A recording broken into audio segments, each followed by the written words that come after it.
जीवन का पहला अवसर है जब कोई दर्शन होगा। और आशा तो आपसे बहुत बड़ी है, लेकिन ज़्यादा नहीं कहूँगा क्योंकि बीच में समय भी आपको इतना कम है आपके पास। ये इतना जरूर निवेदन करूँगा कि इस स्थान के प्रति अपनी आस्था रखें और जो कुछ लेके कुछ देंगे आपको उस पर विचार करके मुझे कुछ सहयोग करें। और मैं बाबा पोहारी जी के इतिहास के बारे में थोड़ा सा संक्षिप्त इतिहास डॉक्टर हरसेवक पांडे जी से कहूँगा कि आप उनका इतिहास बताना।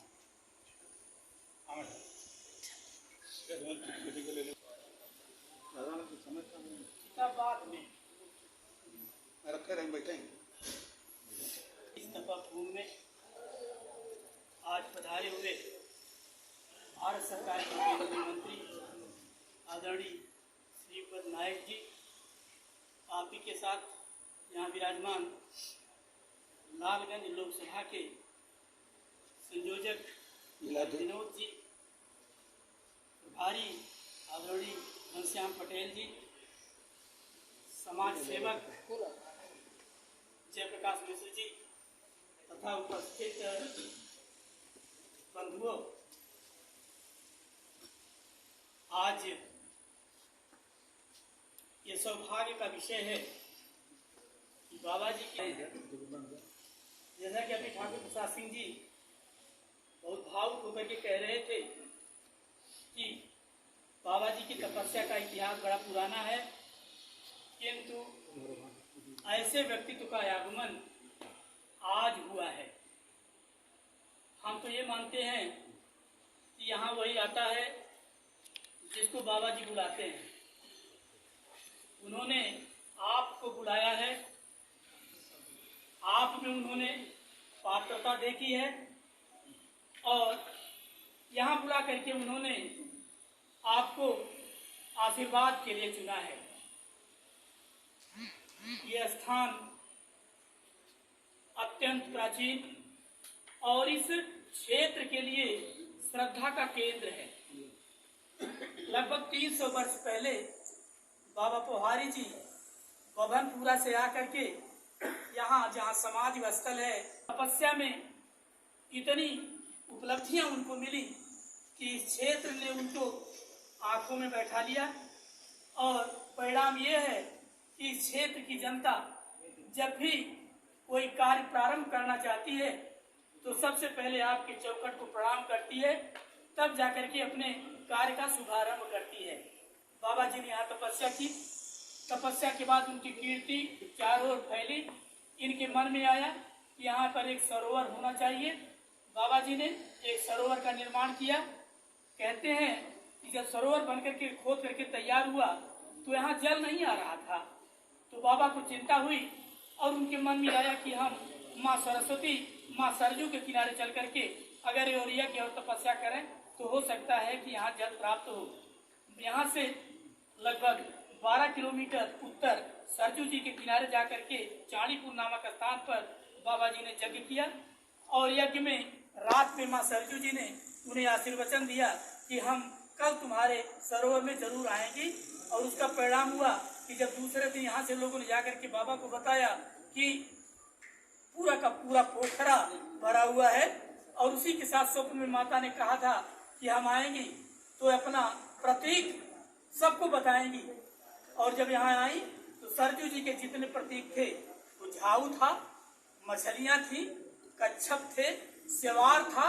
जबकि नया नया पानी आया था, ये सब असंभव था, लेकिन ये सब कुछ यहाँ दिखाई पड़ा। बाबा जी ने इस सरोवर का नाम दिया राम सागर, श्री राम सागर। और इसलिए इस क्षेत्र के लोग यहाँ आते हैं, मनौतियाँ मानते हैं।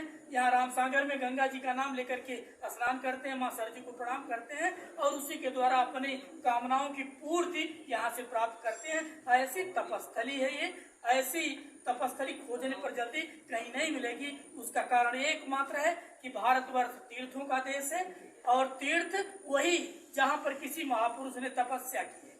तपस्या की आग में अपने को जला करके जब किसी महापुरुष ने वह एक ज्योत पैदा की तो वो धाम बन गया।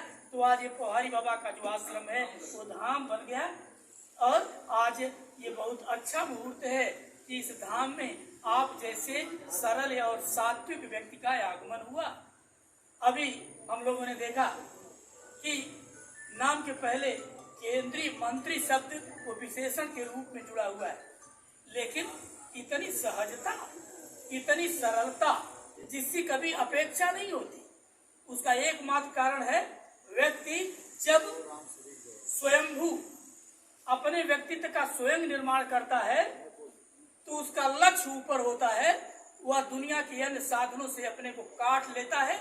आपने तपस्या की है, उस तपस्या का परिणाम है कि वह आप इस पद पर पहुंचे हैं। अभी आप अतरौलिया में बता रहे थे कि आपने अपनी यात्रा शुरू की थी, तो सबसे पहले आप गांव के सरपंच हुए थे और तब राजनीति में जाने की कोई मंशा आपकी नहीं थी, लेकिन आपने फिर परिस्थितियों के नाते गोवा में, वहीं से आप रहने वाले वहीं के हैं, गोवा से ही आपने वो चुनाव लड़ करके यहाँ तक की यात्रा तय की है। तो कहते हैं सबसे पहले मैं गांव में सरपंच हुआ था, सरपंच के बाद वहीं से मेरे मन में राजनीति की बात परिस्थितियों के नाते आई और इसके बाद गोवा में मैंने ये संघ और जनसंघ और भाजपा की राजनीति मैंने शुरू किया। और कहते हैं कि गोवा जबकि एक ऐसा प्रांत है जहाँ जनसंघ के लिए, भारतीय जनता पार्टी के लिए उपयुक्त जमीन नहीं थी, पूरा का पूरा देश कहीं जाति में था, कहीं वर्ग में था, कहीं वोट की राजनीति में फंसा हुआ था और भाजपा जैसी मूल्यों की राजनीति करने वाली पार्टी के लिए वहां पर स्थान नहीं था। लेकिन उन्होंने कहा मैंने काम किया और उसी काम का परिणाम है कि आज काम बोल रहा है। 1999 में आपने जब लोकसभा की सदस्यता की शपथ ग्रहण की तो उसके बाद आपने पीछे मुड़ करके नहीं देखा। 1999 से लेकर अब तक आपने 5 बार चुनाव लड़ा, 5 बार आप चुनाव जीते और आप केंद्रीय मंत्रिमंडल में मोदी जी के साथ विभिन्न प्रभारों के साथ आप विराजमान हैं। तो ये आपका व्यक्तित्व है, आपका स्वयं व्यक्तित्व है। आपने संघर्ष किया है, संघर्ष करके आपने मुकाम को प्राप्त किया है। आप किसी के द्वारा वो गिफ्टेड नहीं है, आपका संघर्ष है और हमें विश्वास है कि आप यहाँ आए हैं। आप लोकसभा लालगंज के प्रवासी कार्यकर्ता के रूप में आए हैं। आप ये 24 तक हम सबका मार्गदर्शन करेंगे और सबका जो अपना ये लक्ष्य है कि लोकसभा में कमल खिले, फिर से कमल खिले, उसके लिए आप प्रयास करेंगे। हमारा पूरा विश्वास है कि आपका जो व्यक्तित्व है, आपकी जो सहजता है, आपकी जो रुजुता है और आपका जो समर्पण है इस क्षेत्र की जनता को एकदम प्रभावित करेगी और आप पूर्ण काम होंगे, आपका मनोरथ पूर्ण होगा। निश्चित रूप से हम आपको विश्वास दिलाते हैं कि बाबा पोहारी जी ने आपको बुलाया है, उनका आशीर्वाद, उनका बरदस्त आपके हाथ के ऊपर है, आपकी कामना अवश्य पूरी होगी, कमल अवश्य खिलेगा। इन्हीं शब्दों के साथ हम एक बार फिर आपका स्वागत करते हैं, भाई विनोद जी का, पटेल जी का स्वागत करते हैं। अपने आए हुए सभी महानुभावों को हम बार बार प्रणाम करते हैं। साथ ही बाबा पोहारी जी की धरती को नमन करते हुए अपनी बात को यही पूरा करते हैं और निवेदन करते हैं कि आप हमें अपना कुछ संदेश देंगे तो हम अपने को कृत्य मानेंगे। जय भारत। मेरे ख्याल से मुझे कुछ बोलने के लिए बच्चा नहीं आपने सब कुछ कहा है, लेकिन बहुत मैं हमारे घनश्याम साहब, राय साहब, इसकी पदाधिकारीगण और कार्यकर्ता भाइयों, कोई ऐसे ही कहाँ पहुँचता नहीं है। जैसे आपने कहा जब बुलावा आता है कहीं का तो वहाँ रास्ता वही दिखाता है। और ये हमारा सौभाग्य हम समझते हैं कि हमें यहाँ आने का मौका मिला, हमारे बाबा जी का दर्शन लेने का मौका मिला। मैं हमारे सभी कार्यकर्ताओं का, हमारे अधिकारियों का मैं विशेष धन्यवाद देता हूँ। भारत की संस्कृति, हमारे देश की संस्कृति, जो संस्कृति ने सभी पूरी दुनिया को सब कुछ दिया है, सिखाया है और कई कारणों के खातिर हम पीछे आ गए। हमें हमारी संस्कृति को दबाने का प्रयास करा, खत्म करने का प्रयास किया, लेकिन वो दबी नहीं। सभी कार्यकर्ताओं, सभी यहाँ के शून्य जनता के प्रति संस्कृति के ऊपर अपना जो भाव था, उसी भाव ने इस संस्कृति को बरकरार कर रखा हुआ है और ये आगे बढ़ेगी। और मेरे ख्याल से ये सब करने के लिए हम सबको मौका मिला है। ये भगवान का काम है। जो कुछ हम राजनीति की हो ये मानते हैं परमेश्वर का काम है, और इसी के जरिए हम उन्होंने हमें जिम्मेदारी दी है। हमारा जो कुछ अच्छा था वो खत्म करने का प्रयास, हमारी संस्कृति, हमारा कल्चर, हमारी शिक्षा पद्धति, हमारी रहन सहन सब कुछ तोड़ने का प्रयास किया। धर्मस्थल तोड़ेंगे क्योंकि जहाँ से संस्कार निर्माण होते हैं, जहाँ से निर्माण होते उसको तोड़ो। और इसीलिए हमारी संस्कृति को खत्म करने का प्रयास जो किया, और वो सहने की ताकत हम लोगों को दी। एक बार हमारा देश भी ऊपर उठ रहा है, लेकिन मूल तत्व तो यही है कि भगवान की धरती है, ये कभी खत्म नहीं होगा, और ये हम भी खत्म होने नहीं देंगे। ऐसा प्रण करके हम सब आज चलते हैं।